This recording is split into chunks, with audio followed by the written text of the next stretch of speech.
Invicta Chamber of Commerce. Together with my colleague Molly, we're going to be helping you through this seminar with our keynote speakers, Kayo Digital. We've got with us today, very luckily, Richard Poulton and Harry Dance. Harry, if you could kindly unmute, and Richard, you are unmuted. If you could just say hello to our guests. Hello. Nice to see you. Hello, everyone. Lovely to see you. Excellent. Superb. I hope everybody's got some sunshine today. I'm based in Medway, which is the north part of Kent. And despite the sunshine, it's awfully jolly chilly here. So hopefully we'll have not just sunshine, but a little bit of warm-hearted spiritness once we've heard the presentation from Richard and from Harry. Just a little bit of housekeeping. If you could kindly keep your screens on, if that would be great, because then, you know, it's just nice to see each other.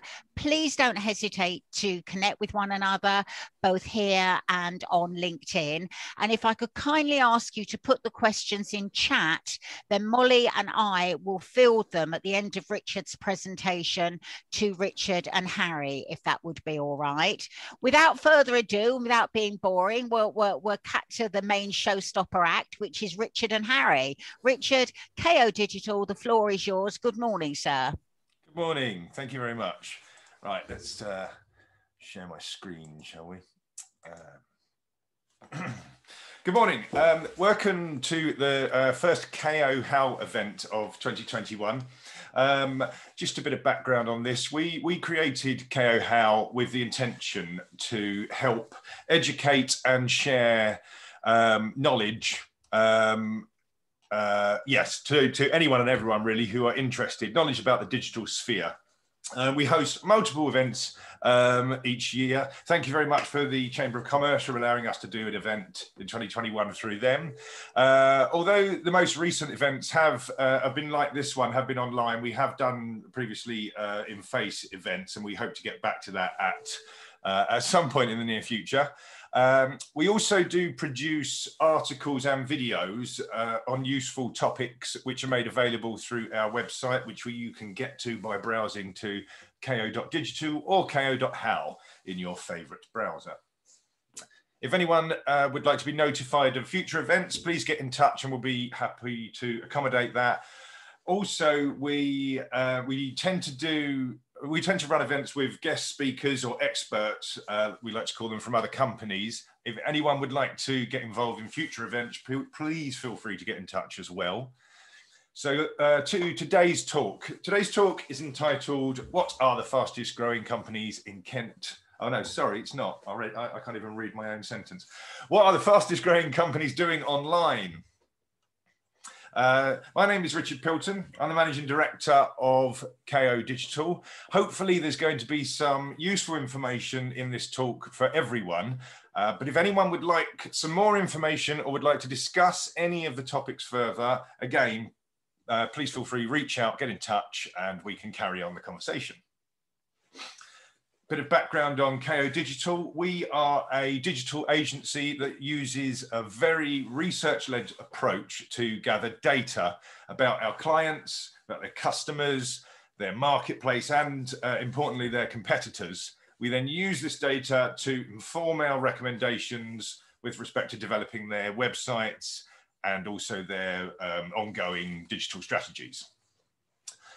So that's enough of any sales pitch. So for the event today, just to briefly prepare you, I'm going to be talking about what we did in terms of research. And I'm going to give you a breakdown of the results we found or discovered. And we break those down into three main categories, which is awareness, engagement, and sales. And then I'll speak a little bit about the technologies used by the organizations we researched. And then after that, there should be ample time for any questions if anyone has any. So firstly, what we did. Every year, the fastest growing companies in Kent or the South East or the UK are published. And every year, Kayo Digital analyzes the websites of these companies to see what we can learn from their online activities. We then publish the information in a document called the Kayo Digital Review for everyone else to see in order for us to share the knowledge. So anyone who's interested can download this document and consume the information as well. This year, we focused on the 50 fastest growing companies in the Southeast. This was different to last year where we focused on the 50 fastest growing companies in Kent. It was actually mainly because of COVID, the Mega Growth Kent didn't publish the 50 fastest growing companies in Kent this year. So we expanded the geographical region. And this has kind of allowed us to learn about what even larger companies are doing in that larger area and even compare the difference between the two sets. So as you can see here on the slide, that we had a good mix of company types, about 60% of them B2B, 40% of them B2C in the obvious areas that everyone knows as the Southeast. Kind of interestingly, none of the Kent's fastest growing companies from last year appear in the Southeast's fastest growing companies from this year. So we've got a completely different data set. And for anyone who saw the presentation or read the report last year, it was interesting to find out how to compare yourself against what the fastest growing companies in Kent were doing. But there was always an tone of that there is more to do. And I think you'll find during this presentation here, some of the headline findings is that there is definitely a vast difference between the average company in Kent to the fastest growing companies in Kent, and then from those Kent companies to the fastest growing companies in the Southeast. Maybe next year we'll do the fastest growing companies in the UK and get another comparison. There's always more to do. So a little bit on the methodology. We look at what these companies did against a list of activities that are considered to be best in class. It's called we call it the path to purchase model. We group these activities into 3 different categories, as I mentioned earlier: awareness, engagement, and sales. Just a little bit more on those. Awareness is valuable to organizations because the more aware potential customers are of them, the more likely they are to go directly to any given organization rather than relying on being found on Google. If you rely on people finding you on Google, your SEO's not only got to be very good, but you're never going to be the only one being displayed, even if you've got up into the top 3. So engagement allows us to evaluate how any of these companies communicate with their existing customers and with potential customers, and try and gauge how successful they are at getting those people to interact with them. And finally, sales is the simple one. This is we look at the mechanisms put in place to allow these companies to get their prospective customers to inquire or buy.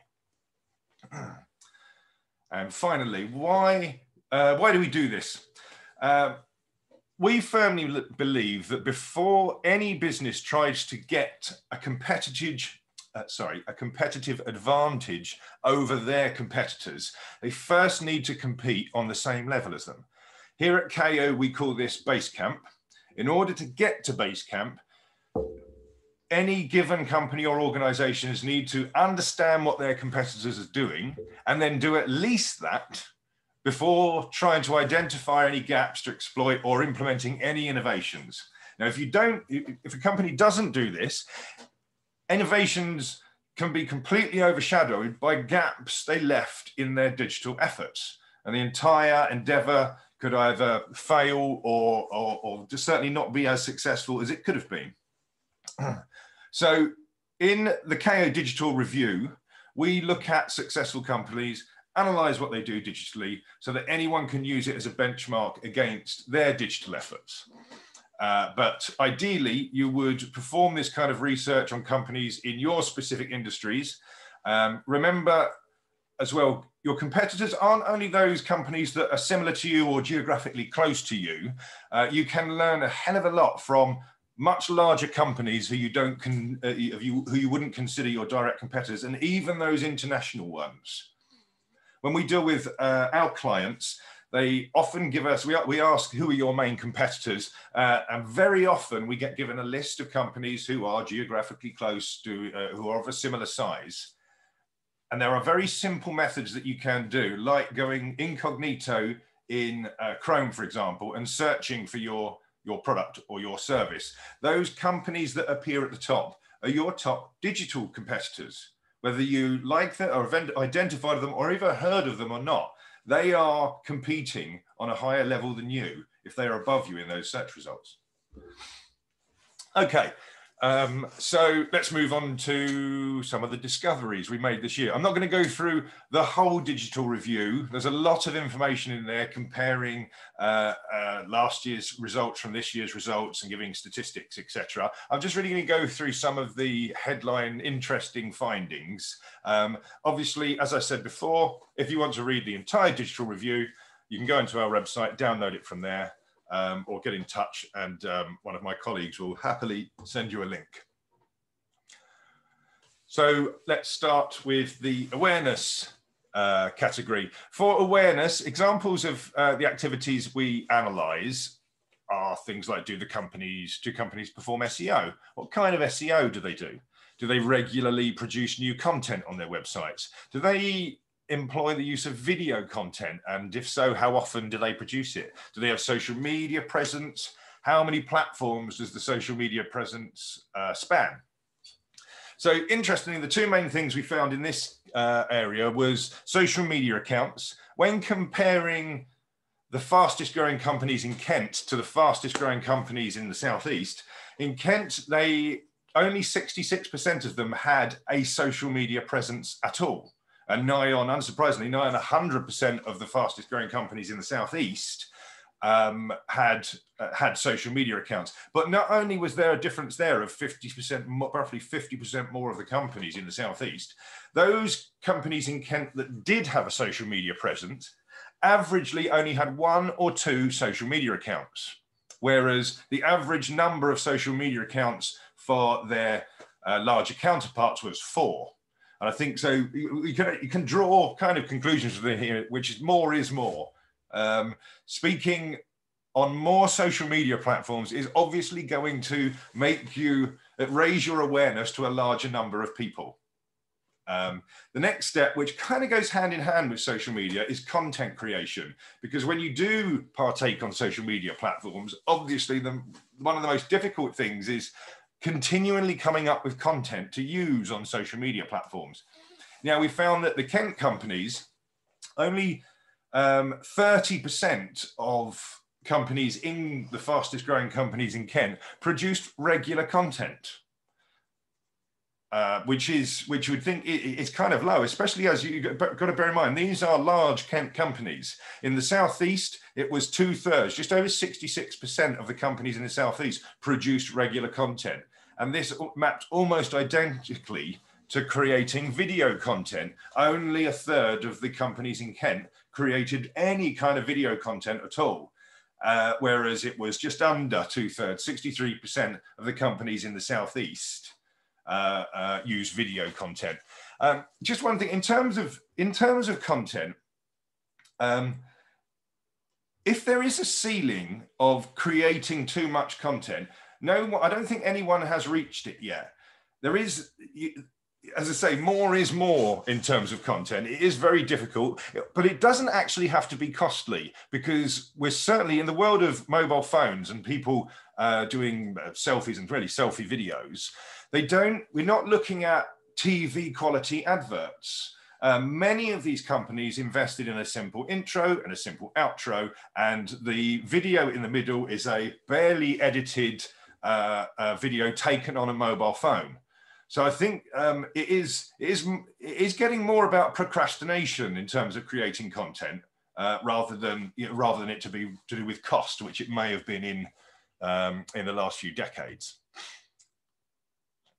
So let's move on to engagement. Some quite surprising things discovered in engagement. But first of all, the types of activities we would analyse for the businesses for engagement include things like email newsletters. Do they have an email newsletter sign up? Do they send out email newsletters? Do they use any paid advertising, whether it be on Google, Facebook, so any of the social media platforms? Do they incorporate things like social proof? Social proof is testimonials on the website, use of third-party platforms like Trustpilot or Google reviews. And finally, in engagement, we also see if companies have innovated with the use of developing or incorporating mobile apps into their offering or means of communicating with their customers. The two main things we found in engagement was email marketing. This was surprising because if someone had asked me a year ago about email marketing, whether anyone should really expend any of their effort doing email marketing, I would have probably said no, and it's going to get noer until hopefully there will be no email marketing. But email marketing has had an explosion in terms of its effectiveness over the past year. Now, why? Anyone would reasonably ask, could it be COVID? Probably not. We don't think so. When we've looked into it even more, we've found out that it is mainly, we think the most primary factor is actually GDPR. And what we found is that emails were always actually this engaging. It's just that when you analyze the data, they were completely drowned out by the sheer quantity of unsolicited emails. GDPR hasn't eliminated, but it's definitely significantly reduced the quantity of unsolicited emails. And now we are seeing that the emails that remain actually have a very good engagement statistic.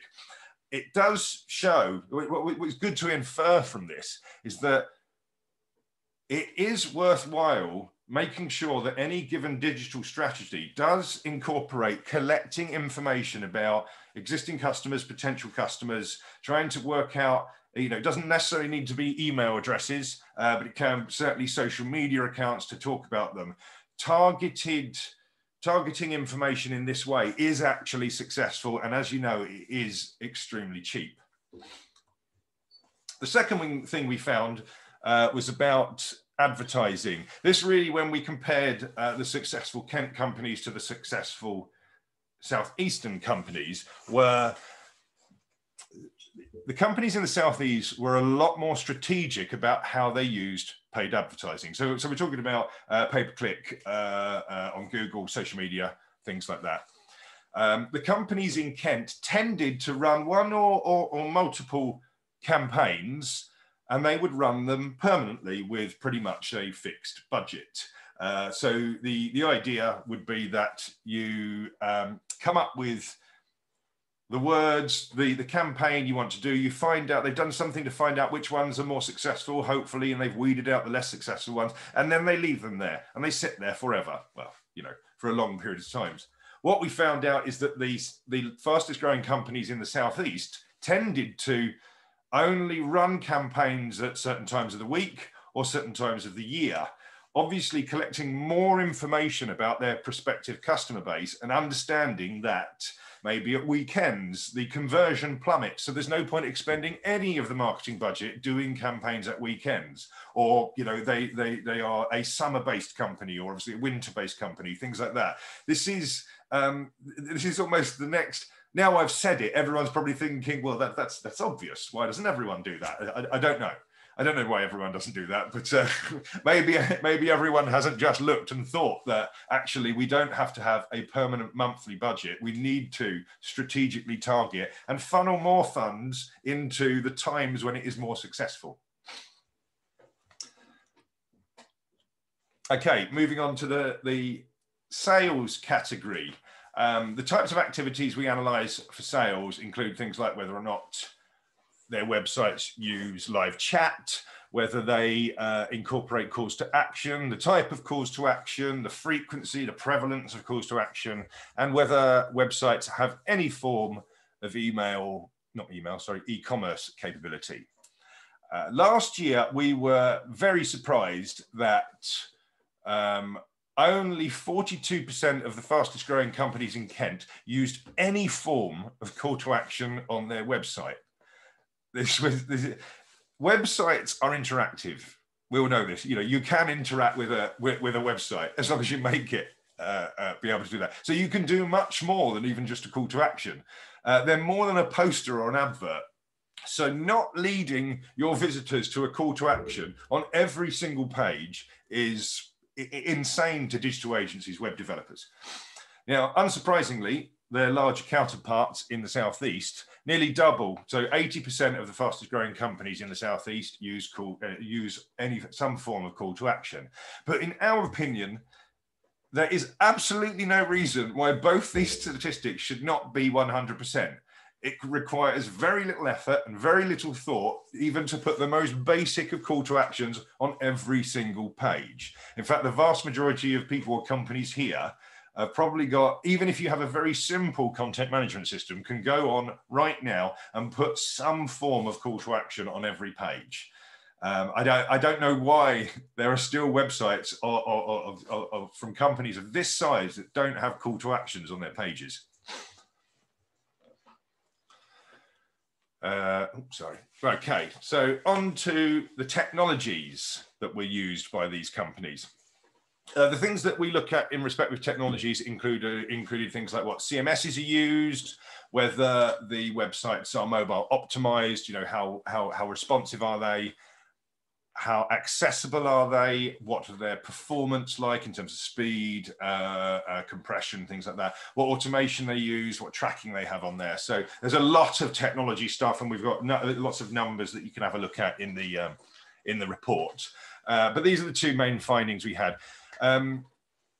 Google scores web pages on their speed, and it gives them a number. It gives them a number out of 100. What this score is used for is as a variable to decide the order of search results in natural search results. And in fact, now they have told everyone that they use it in a factor of the order they display paid ads. It's not just who's prepared to pay the most gets to the top. Google's performance score for the Kent's fastest growing company was 33 out of 100 last year, which we thought was particularly low. Now, when we analysed the fastest growing companies in the Southeast this year, their score was 28 out of 100. So we were very surprised that the performance score of much larger companies was lower than their smaller counterparts. So why was this? Obviously, we delve in to look at this a bit further, and we discovered that the main cause of this is that the larger companies are implementing systems to gather more data about their visitors, whether it's tracking where they've been, where they're going, what they're using, the times of day. They're on their web pages, there are scripts on there to record and gather as much information as possible about those visitors so that they can understand them. And this was at the cost of their website's performance. Now, the more data you obviously gather about potential customers obviously allows companies and their systems to understand more about the marketplace as a whole. And I think what this research has shown is that that is currently valued higher than the performance of a website. I think it shows that there is arguably a line, there's a point of diminishing returns in terms of performance. Everyone used to say, you've got 2 seconds, you've got this, you know. I think it's probably changed over the past decade. Now that everyone knows more, wants to, and that we accommodate more on websites because we want to be on websites, that it maybe is not as important as it used to be. I don't know. Maybe this will change. I mean, I am still surprised that the performance numbers are so low, but maybe we'll see in the coming years whether or not they get higher or they stay the same. The second thing we found out in terms of technology was that the bigger companies are using something called DXPs. Now, as a show of hands, I can only say about half of you at the moment, but does anyone here, by putting their hands up, has anyone ever heard of a DXP? Yes, of course you have, Chris. You work for me. Sam, so someone, in my last talk on this, no one had heard of it. So there's Sam over here who has. Excellent, thank you. So what is a DXP? This is possibly the piece of software which I think has got the most pretentious name, is actually a digital experience platform. Now, Gartner predicted that DXPs would become in use in websites, and they predict over the coming years that they will significantly increase in their prevalence. And they define a digital experience platform as an integrated and cohesive piece of technology designed to enable the composition, management, delivery, and optimization of contextualized digital experiences across multi-experience customer journeys. So that obviously makes it very clear for everyone, but it didn't help me in the slightest. So maybe we should delve into what a DXP is, because I think it is going to be very important for people to start understanding what DXPs are. It's a bit like when CRMs came about before anyone knew why they needed them. There's a couple of examples there about who makes DXPs as well. Adobe and Salesforce, you've probably heard of. Kentico and Sitecore are probably one of the two of the leaders in this area at the moment. So what's the difference between a CMS and a DXP? Firstly, I'll start with what a CMS is, which we should all already know. CMSs were originally created to prevent companies from needing to go back to their web agency every time they wanted to make a change. So ultimately, certainly from at least one perspective, CMSs were a cost-saving exercise. They have obviously evolved, they can do a lot more now, but ultimately it is to try and allow people who can't design and develop websites be able to design and develop websites, or further develop their own website. Now, a DXP does everything that the larger CMSs do, and quite a lot more. They often come with e-commerce capabilities, things like forms, surveys, multi-language support, email marketing, already integrated, the ability to manage multiple websites, all of this without the need for third-party add-ons. But these are not examples of what sets DXPs apart from content management systems. So it's probably best for me to try and give you an example of what DXPs do that CMSs don't, because it's a much larger conversation, and I think I only want to spend a couple of minutes on this. So DXPs, first of all, kind of revolve around the first part, which is personas. You can educate a website using a DXP how to identify and decide what type of visitor is currently on the site. And then the site will adapt the content and even its structure to better suit the needs of that type of visitor. They can even change their mind during any given visit. Now, to give you an example of what different types of users will be, I'll give you a very simple example about, put yourself in a position that you own a very successful coffee brand. During your web project or your digital research, you've identified that there are two main users to your site. The first one being the coffee evangelist who wants to know more about your coffee and ultimately buy more coffee, or the other common visitors are the entrepreneurs who want to know how to start and become a franchisee of your coffee brand. As you can appreciate, these two different visitors want vastly different information and vastly different experiences from your website. And there's no point clouding those experiences with information that they're not interested in, because it will only have a negative impact from getting them to the desired outcome. Now, once you have personas, you can now set up what a lot of DXP providers call workflows. And a workflow is basically a plan of experience or the journey you plan them to take to get the visitor from where they first come onto your site to the desired outcome, depending on who they are. Now, what's very interesting is that this can, and probably is expected to span multiple visits as well. And the DXP will manage this. This can get very complicated. So I'm going to try and give you a bit of an example about this. A visitor comes to a site that we've identified them. We don't need to know who they are, but we're recording them. The DXP knows where they've been on the site and how long they've been there, and then they've left. The DXP now knows when they came back. And we've given it some information to do some conditional changes based on where they previously looked and how long they were there. And we adapted the website to try and get them to more successfully buy something. And ultimately, we get them to buy something, and the DXP has now upgraded them from a multi-visitor to a first-time buyer. It can then decide that after the first purchase, 2 weeks after the first purchase, the DXP will send them an email to tell them of a related product that relates to what they bought. And then it can decide if they click through on it, or even if they didn't click through on it, whether to send them another email 2 weeks after that, offering them a discount or offering them details of membership. Basically, a visitor can have different statuses, and you can tailor journeys based on all of the demographics you record, and you can have conditional trees throughout this whole journey. And the aim is, over time, is for you to iteratively improve and perfect this process of getting a visitor from first coming in to becoming either a customer or a multi-buyer. And you can use A/B testing to do this on anything from pages to content blocks, even to emails.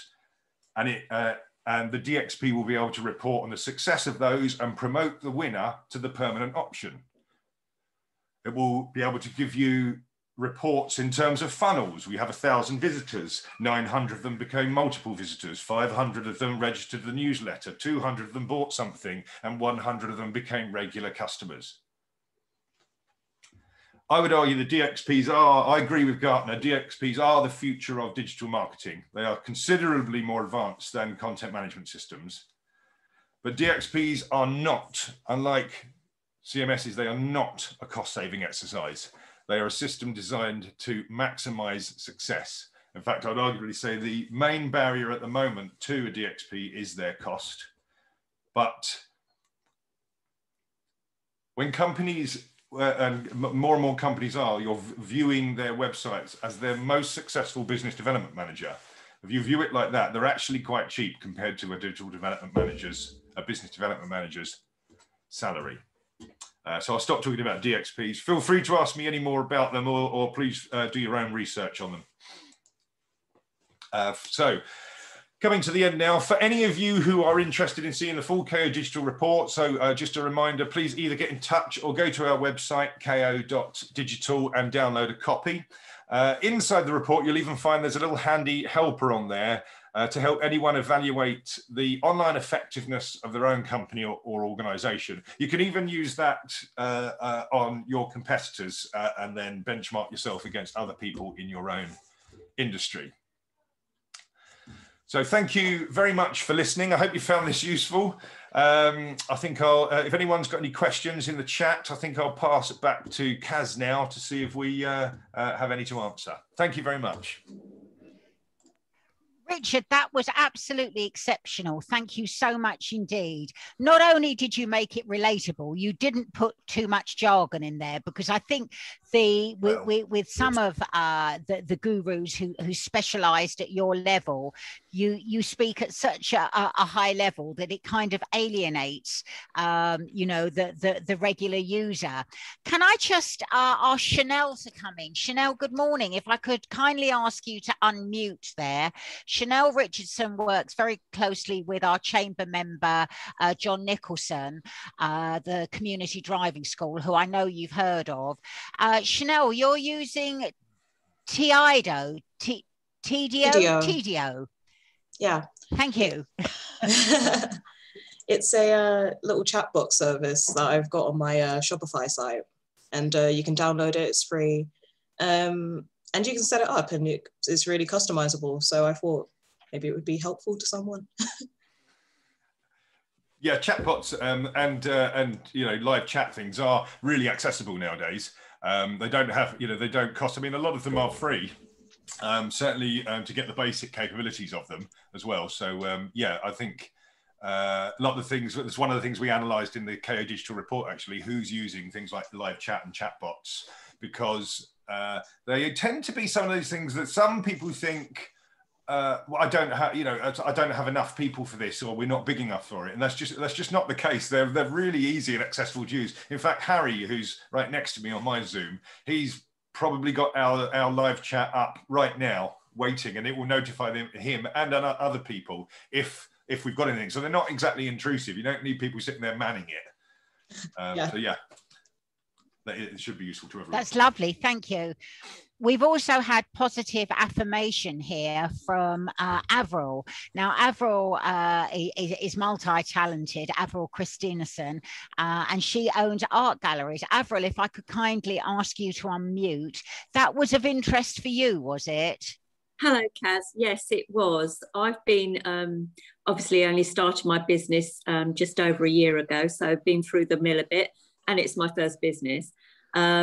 I've been trying to work out about social media and all these sorts of things. So, you know, I've been taking copious notes.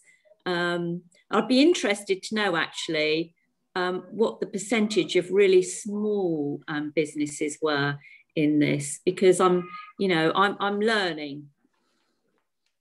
In terms of this report, in terms of this report, very low percentage, if any, because these are about in order to become to appear on the fastest growing companies list, you first have to achieve a certain criteria, which I believe is over the past 3 years, you need to turn over at least 1 or 2 million. Otherwise, you end up getting people saying that, well, yeah, last year we turned over £1, this year we turned over £250, so we were extremely fast at growing. So yeah, I mean, you've got to bear in mind that the reason why we do this every year is because we're trying to learn one is we're trying to learn what the fastest growing companies are doing and see if we can get any interesting information out there. But it's also a bit arbitrary because we're trying to show people that if you apply this to your industry, everyone should be applying this kind of research to their industry to understand it. So you don't need to only look at the companies that turn over tens of millions. You can look at the websites. The thing is, you can look at the websites of all of your competitors. You can easily find all of the people you didn't even know were your competitors. So as I say, it's not not very small, not very many small companies, but the size of the company doesn't determine whether or not this type of thing is useful to you. Yeah, so it's still relatable to me. You know, I can still draw from this information, even though I'm a sort of startup business, really. Yeah, actually, I mean, there's the most useful information, I think, because we was at an event last night that I said the biggest thing that we noticed, actually, the biggest difference, which I think is very easy to consume and for everyone to remember, is that one of the things that the larger companies do it's not that they spend huge amounts of money on marketing. It's that they cover all bases. They do have 4 social media accounts. They do use chatbots. They do create regular content. They do all of these things which don't require huge amounts of money. They do. And I think what smaller companies find that when they're thinking about their digital marketing strategy, I haven't got a huge marketing budget, but that doesn't mean you can't do 80% of the stuff on this list then. But we do find that smaller companies just don't. Draw from that. That's really useful, Richard. Thank you. That's really useful. The other thing that we find is that the smaller companies tend to schedule in their social media activity and narratives at the end of the day. They don't schedule in time like the larger companies. They have dedicated time to do it, to reach the optimum people. And we do that at the Chamber as well. We don't think, right, well, we've got half an hour on Thursday evening, so we'll put some content out. You know, we actually have a strategy for doing it. And I think that there's quite a large takeaway there. I would like to bring in Andrew Metcalf. Andrew, sir, if you could kindly unmute yourself. Andrew is our board member from Maxim. Delighted to have you with us today, one of our larger companies. Were there any takeaways for you, Andrew, today? Andrew? Hi, yeah, I'm here. Sorry about that. No, it's interesting. No, don't worry. Sorry, as always. I think that last one really is the takeaway, is that we can all do more than we're doing at the moment, and we don't have to have poor marketing just because we're a small company. It just requires time and effort and focusing on what's actually deliverable for me. It's that 80-20 rule, isn't it, as usual?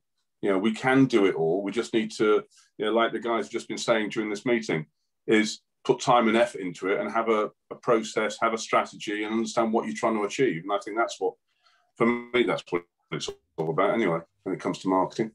But I'm intrigued as to what the bigger companies are doing, obviously. That's lovely. Thank you, Andrew. Richard, of all the companies that you saw, what company stuck out for you, Richard, in terms of its growth and its social media presence? You know, by name, which company stood out for you? Cool. You'd think that's an easy question, but because basically what we're trying to understand sorry to put you on the spot. Yeah, no, because basically what we're trying to understand methodology, yeah. The bigger information, bigger data. I mean, obviously there were some big companies in because the Southeast incorporates London, so it is very difficult. You might think that it's less valuable, but I find in the modern world, it's not less valuable to compare yourselves to market leaders of the world. It's not. You can all have a website. You never used to be able to get, be able to maybe afford the Bond Street or Regent Street property. But now it's just about a website. We've all got, it has kind of leveled the playing field. So you can learn from these big companies. I don't know, actually, Harry, in terms of, I mean, I'm looking at some of these names. None of them particularly stuck out to me. I don't know if you've got any opinions on one that you particularly liked. Yeah, there's a real, as touch upon what Richard said there, real range and obviously different sectors from the Southeast, but you've got the names of like Moonpig, Tottenham FC that of course they're like focusing on Tottenham Football Club. Of course, what they put out is built for engagement because that's their industry. So it's quite hard to compare Tottenham FC versus a construction company. But when kind of looking at those companies, you again touch upon what Richard said, they all have similar pieces of the puzzle, they just use it a little bit different. So someone like Moonpig, Tottenham, a lot of social media output, a lot of engagement using kind of the website itself as a bit of a landing page to educate the individuals of what they want. The construction companies, maybe they kind of focus on actually that referral aspect of it. So focusing on LinkedIn individuals of bringing people that they would be working with in the industry. So definitely different ways of kind of grading it, but it was almost trying to find which puzzles are the piece have they got and are they using it properly? Can you give us, because there was a few examples, don't know how many of people who were using DXPs, and we're quite interested to see where they go, because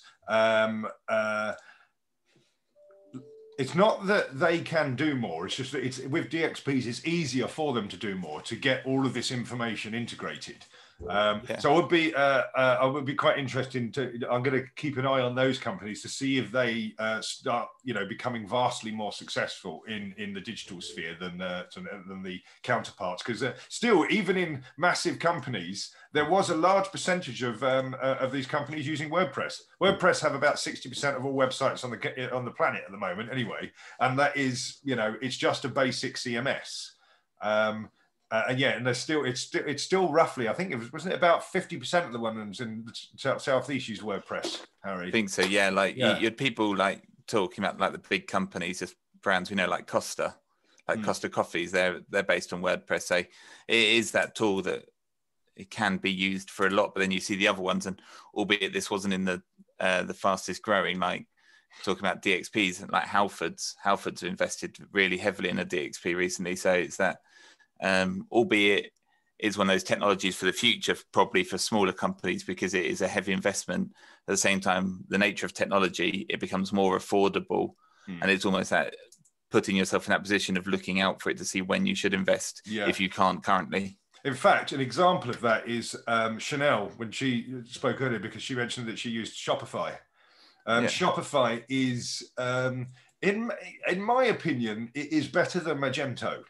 Shopify is really accessible. The lowest version, you can start up small shop. I can't remember the exact cost of the lowest version now, but it's something in the region of £30 a month on the lowest license. And it is such a capable e-commerce platform. If you rewind 10 years, no one could ever launch an e-commerce site for £30 a month. And this is it. These technologies do progress. You do need to keep an eye on them. Yes, as I say, Shopify is a fantastic example of that.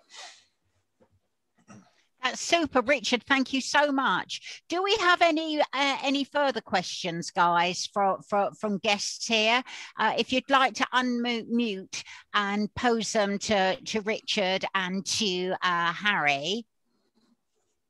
So we've got Avril. So my aim at the moment is to educate potential customers about what we have to offer through social media. My gallery and the website use the USPs we have. I'm also doing paid ads and trying to see how these perform.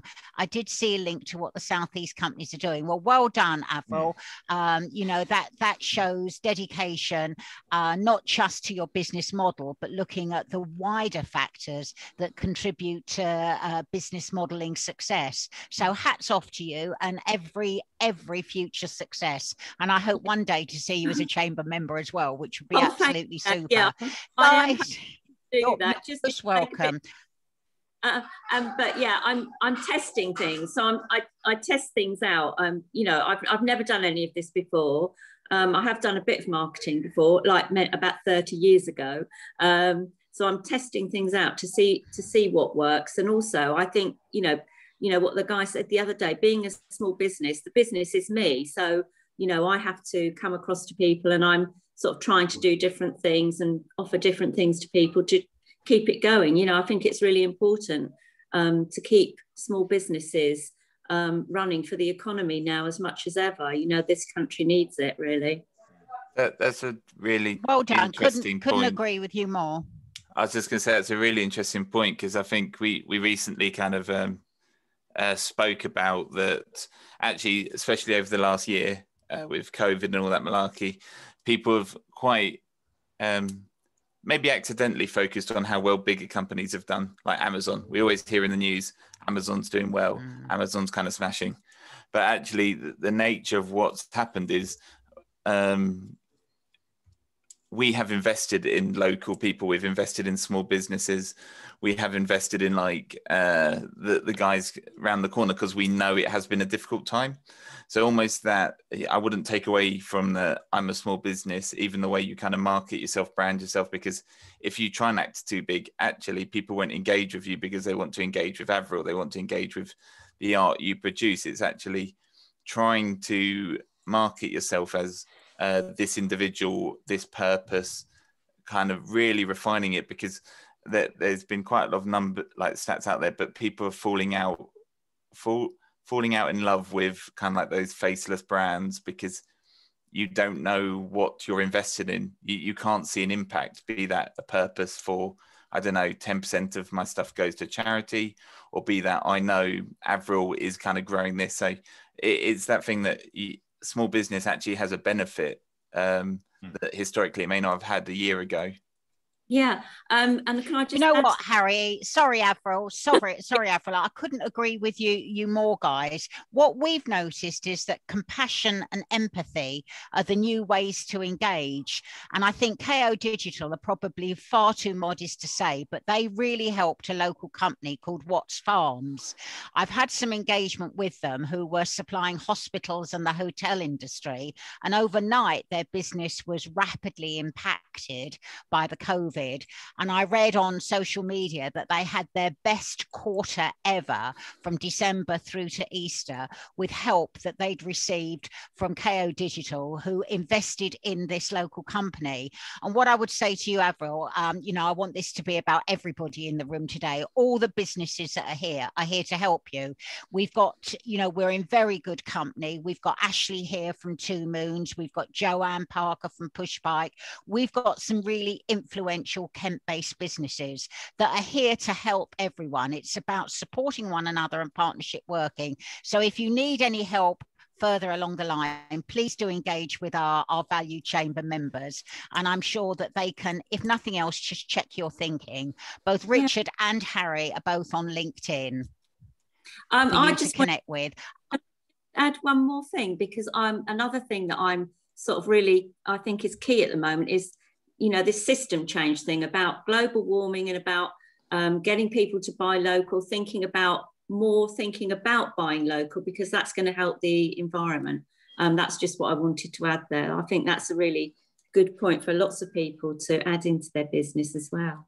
That's huge. Absolutely, absolutely. You know, the holistic benefits. And these days, with Generation Z, as we have now, they're very picky about who they work for. Your green credentials are very important. Your green credentials need to be on your website. You need to be displaying not just the services that you have, not just your creativity and the way that you're looking forward, but also your added value in terms of what you give back. And Kayo Digital are masters at that. So well done. I know that the guys have got further meetings today. It only remains for me to thank all of our guests. Without you, we wouldn't have an event. Thank you so much for your great questions to both Richard and to Harry. As I say, they're both available for you to talk to via LinkedIn or via their website, and I'm sure they won't mind engaging.